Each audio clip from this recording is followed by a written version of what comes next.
an amazing thing to transform lives. It's an interesting thing to talk about because initially it's very hard to pinpoint a personal connection right when you start. You have no idea what you're doing it for, but you're just kind of doing it. And that's kind of how it was. It just kept on snowballing, and I kept on doing 18 credit course loads, and then also going out Monday, Wednesday, Friday nights to NSO and to COTS and to CAS and working on this project.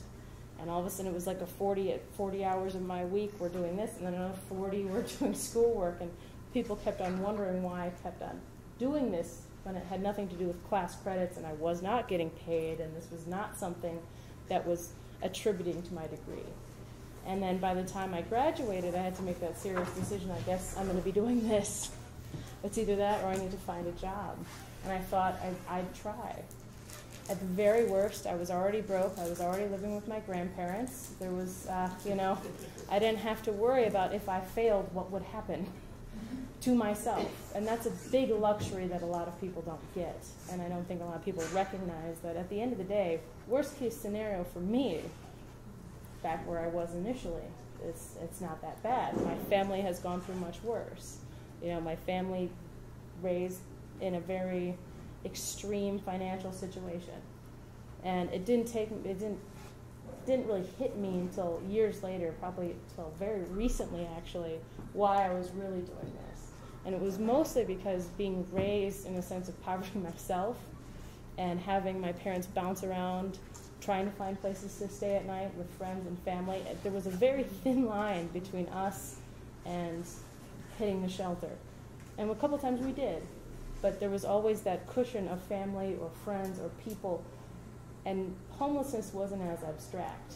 It wasn't as unknown or as scary because it was something that we were constantly just on the verge. There was just one thing preventing us from hitting that bottom.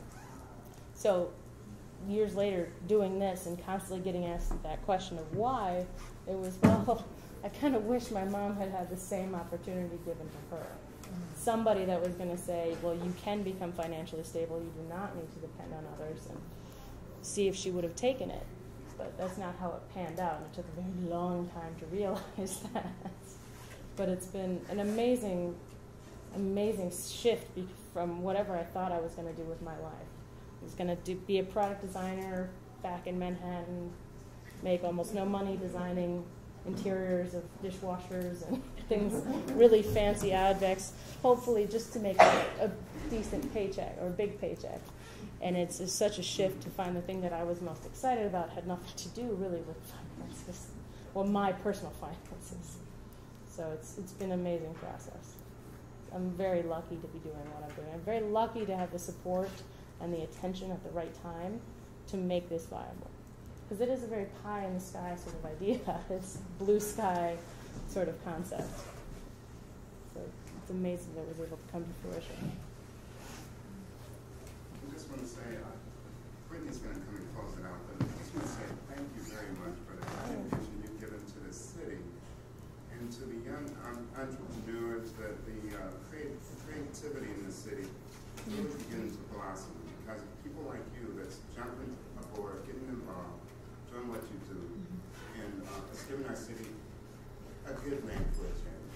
Besides Quicken Loans and popular, they're doing great things, but it takes people like you, graduates, to really get the city jump-started. Thank you very much. Thank you. Thank you for having me.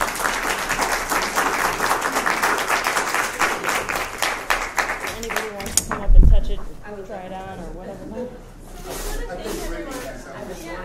want to thank everyone for coming and contributing. And today, we want to let you know we raised over $450 that we're going to be contributing to the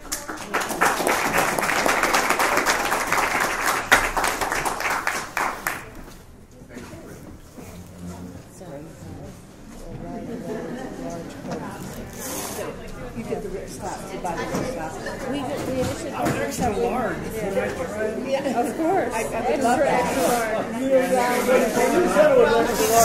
I know after this.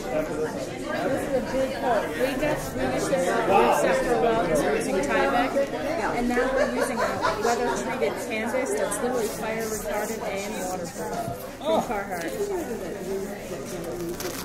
Paul Ponder. Paul Ponder. Those are deep pockets too. You gotta look at Bob so I get this picture too. One more. Great. Great. Yeah.